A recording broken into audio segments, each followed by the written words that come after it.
今日咧健康嘅定義咧就已經係非常之廣泛，除咗我哋有生理上面嘅健康之外咧，我哋亦都講求心理上面嘅健康同埋精神上面嘅健康。隨住我哋人類生活模式嘅發展咧，個人嘅健康管理咧亦都係逐漸發展為以預防同埋治療為主嘅模式。而世界衛生組織咧亦都早已提倡咧係以預防疾病、促進健康嘅保健模式。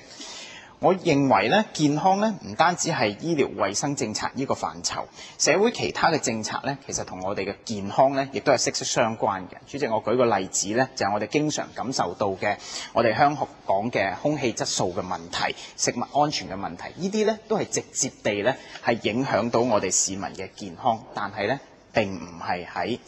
周局長嗰個管理範圍之內。雖然最近啊，我哋嘅社會同埋大眾咧都係了解到公共政策咧係對市民嘅健康會有影響，但係咧我哋就好少提到咧喺政策制定嘅過程裏面咧，係政府要點樣考慮到嗰個政策咧係對市民嘅健康嘅評估，部門之間有冇一啲嘅機制咧係可以協調同埋統籌呢？長遠嚟講咧，我覺得政府日後喺制定公共政策嘅時候咧，係必須要考慮有關嘅政策對市民健康嘅影響，並且作出相應嘅評估。就好似我哋而家做任何工程嘅時候咧，都要有一個環評咁樣。